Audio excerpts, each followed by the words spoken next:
राम राम जी। 2025 का प्रदोष व्रत 22 जुलाई मंगलवार को ही रखा जाएगा।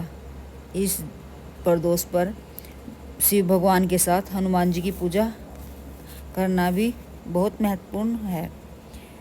इस दिन देर तक नहीं सोना चाहिए। सुबह सवेरे उठने का प्रयत्न करें। अपने घर के पूजा घर की सफाई करें। अपने घर की भी अच्छे से करें। मुख्य दरवाज़ा अच्छे से साफ करें। रंगोली बनाएं, सतिया बनाएं, बंधनवार लगाएं और स्नान के जल में गंगा जल डालकर पहले बाल्टी में 2 चम्मच गंगा जल डालें, फिर जल भरकर स्नान करें। गंगे मैया के मंत्र स्नान करते हुए बोलते रहना चाहिए। शुभ और खिलते हुए वस्त्र पहनकर तैयार होएं।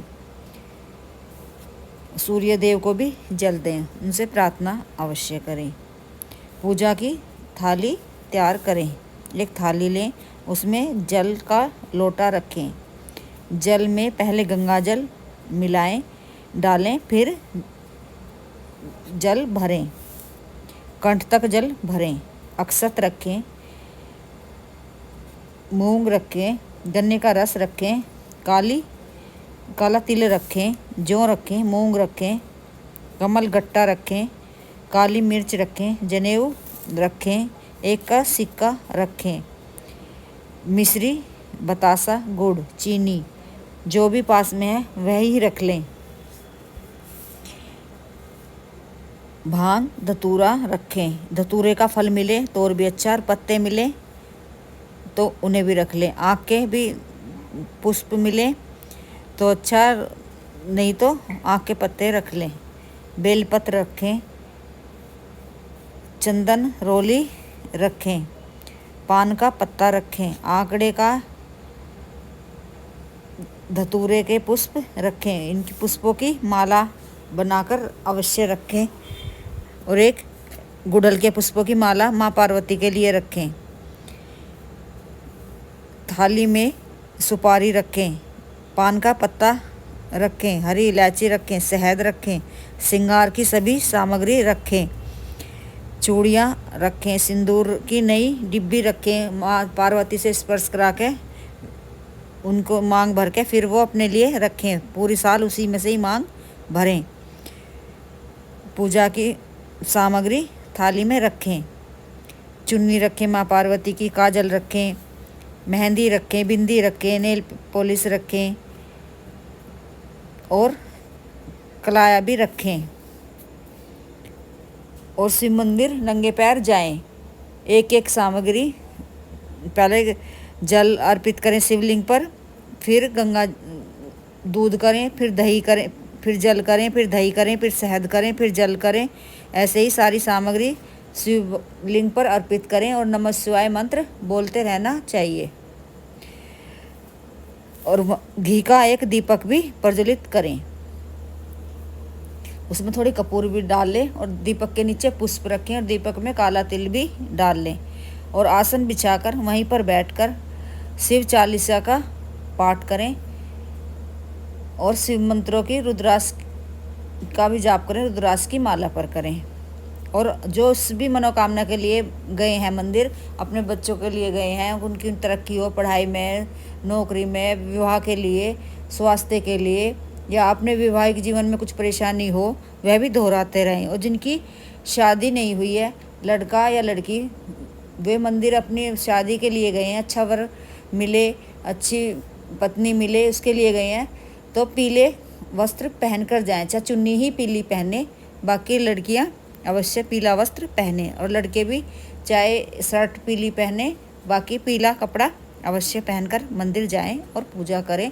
और बेलपत्र पर 108 बेलपत्र लें, धोकर साफ अच्छे से लें और उन्हें सुखाकर उन पर ओम लिख लें या राम राम लिख लें कर शिवलिंग पर अर्पित करते रहें और नमः शिवाय मंत्र बोलते रहें। अपनी मनोकामना भी दोहराते रहें।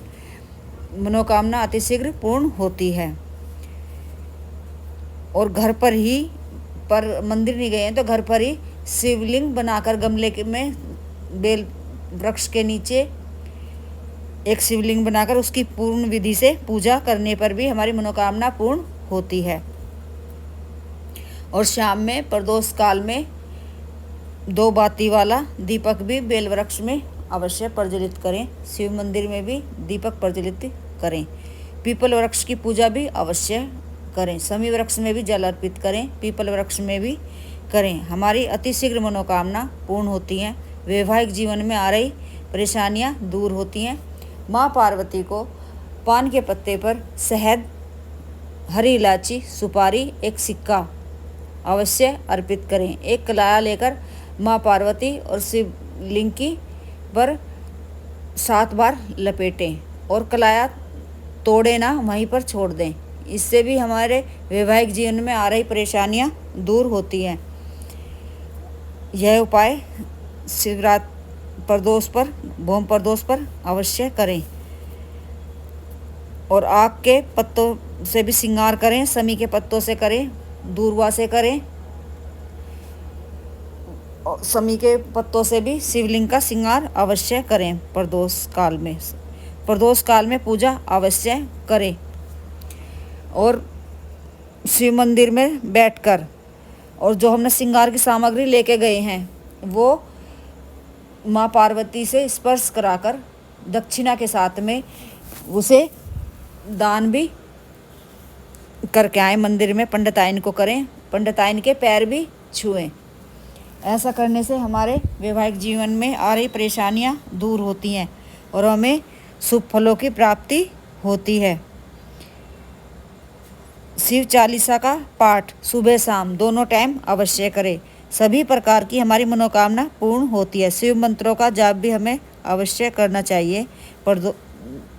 प्रदोष काल में दान भी अवश्य करें। गरीबों में दान करने से हमें पुण्य फलों की प्राप्ति होती है। वस्त्र का दान करें, दक्षिणा के साथ में करें, फल का दान करें, बेलपत्र का फल दान करें, केला दान करें, वस्त्र दान करें। दक्षिणा के साथ में दान हमें अवश्य करना चाहिए।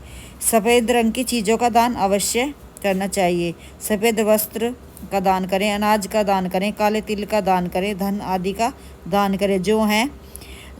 जो भिगोकर रात में भिगोकर रख दें, सुबह पक्षियों के लिए डालें। और केसर शिवलिंग पर चढ़ाएं। सुख शांति आती है और मनोकामना पूर्ण होती है। प्रदोष काल में एक दीपक भी अवश्य प्रज्वलित करके आएँ। शिव मंदिर में दीपक प्रज्वलित करें। एक शिव मंदिर की चौखट पर करें और एक शिव मंदिर के अंदर शिवलिंग के पास करके आएँ।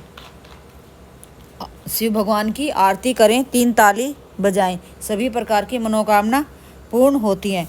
विशेष तौर पर प्रदोष काल में पूजा करने का विशेष फल मिलता है। प्रदोष काल में महिलाओं को यह पूजा करने से विशेष फल की प्राप्ति होती है, बहुत फलदायी होती है। इस दिन व्रत रखने से पति की उम्र लंबी होती है, तरक्की होती है, वैवाहिक जीवन में सुख शांति की प्राप्ति होती है। महिलाओं को अवश्य करना चाहिए और दान भी अवश्य करें। गौशाला भी जाएं, गौ माता को भी फल, मिठाई, हरी सब्जी, हरा चारा खिला के आएँ। गौ माता के तिलक भी करें और चरण भी स्पर्श करके आएँ। और कुछ ना कुछ मंदिर में भी दान अवश्य करके आएँ। दान ऐसा करें जैसा हम खुद पहनते हैं वैसा तो वस्त्र दान करें, जैसा हम खुद खाते हैं वैसा ही भोजन का दान करें। ये ना भेदभाव से करें कि भाई ये मैं मंदिर में दान कर रहा हूँ तो सस्ती चीज़ें दान करें। जैसा हम खुद पहनते हैं, जैसा खुद खाते हैं वही चीज़ें दान करें। और कथा भी अवश्य पढ़ें। हाथ में अक्षत लेकर जल का लोटा भरकर रखकर कथा अवश्य पढ़ें या सुने मोबाइल में। इससे भी हमें व्रत का पूर्ण फल मिलता है। इन बातों का भी अवश्य ध्यान रखें कि कथा हमें अवश्य पढ़नी चाहिए। और घर पर क्रोध बिल्कुल भी ना करें। अपने बच्चों पर करें, ना बुजुर्गों पर करें। काला नीला वस्त्र बिल्कुल ना पहने। तांबे के लोटे से जल शिवलिंग पर अर्पित ना करें। केतकी के पुष्प अर्पित ना करें। रोली और हल्दी अर्पित ना करें। इन शिवलिंग कोई स्पर्श ना करें, ना लड़कियां करें, ना महिलाएं करें। इस बात का भी ध्यान रखें। इससे माँ पार्वती के क्रोध का हमें सामना करना पड़ता है। और सच्चे मन से किसी से ईर्ष्या ना रखें। व्रत के नियमों का पालन हमें अवश्य करना चाहिए। ये नहीं कि दूसरे की बुराई करें और हमने व्रत रखा है बस ये करते रहें, किसी के साथ